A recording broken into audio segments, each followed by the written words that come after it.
নিখোঁজ এক যুবকের সন্ধানের দাবিতে আয়োজিত মানববন্ধন ঘিরে বাগেরহাটের মোংলায় বাংলাদেশ কোস্ট গার্ডের হারবারিয়া স্টেশনে হামলা ও ভাঙচুরের ঘটনা ঘটেছে। ক্ষুব্ধ জনতার হামলায় সরকারি স্থাপনা ও সম্পদের ব্যাপক ক্ষয়ক্ষতির পাশাপাশি কোস্টগার্ড সদস্যদের উপরও আক্রমণের অভিযোগ উঠেছে। এ ঘটনায় কোস্ট গার্ডের সদস্যসহ উভয় পক্ষের অন্তত 15 জন আহত হয়েছেন। বৃহস্পতিবার সকালে সুন্দরবন সংলগ্ন মোংলা উপজেলার চিলা ইউনিয়নের জয়মনির ঘোল এলাকায় এ ঘটনা ঘটে। পরিস্থিতি নিয়ন্ত্রণে আনতে কোস্টগার্ড সদস্যরা কয়েক রাউন্ড ফাঁকা গুলি ছোড়েন। পরে অতিরিক্ত কোস্টগার্ড, পুলিশ ও র্যাব সদস্য মোতায়েন করা হলে পরিস্থিতি শান্ত হয়। স্থানীয় সূত্র জানায়, নিখোঁজ মিরাজ শেখের সন্ধান দাবিতে সকাল 9:30টার দিকে তার স্বজন ও এলাকাবাসী মানববন্ধন কর্মসূচি পালন করেন।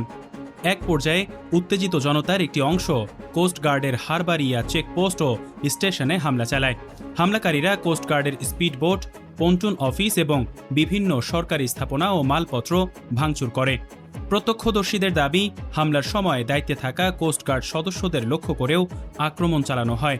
এতে কয়েকজন সদস্য আহত হন। পরিস্থিতি নিয়ন্ত্রণে কোস্টগার্ড সদস্যরা ফাঁকা গুলি ছুড়লে বিক্ষুব্ধ জনতা ছত্রভঙ্গ হয়ে যায়। উল্লেখ্য, জয়মনির ঘোল এলাকার বাসিন্দা মিরাজ শেখ গত 10 এপ্রিল থেকে নিখোঁজ রয়েছেন। তার পরিবারের অভিযোগ, কোস্টগার্ড পরিচয়ে কিছু ব্যক্তি তাকে তুলে নিয়ে যায়। এরপর থেকেই তার সন্ধানের দাবিতে সংবাদ সম্মেলন, মানববন্ধন সহ বিভিন্ন কর্মসূচি পালন করে আসছেন স্বজনরা। তবে এ ঘটনায় নিজেদের কোনো সম্পৃক্ততা নেই বলে দাবি করে আসছে বাংলাদেশ কোস্টগার্ড। ঘটনার পর থেকে এলাকায় থমথমে পরিস্থিতি বিরাজ করছে।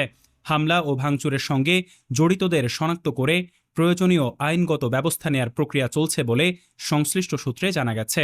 ডেস্ক নিউজ, অগ্রযাত্রা প্রতিদিন।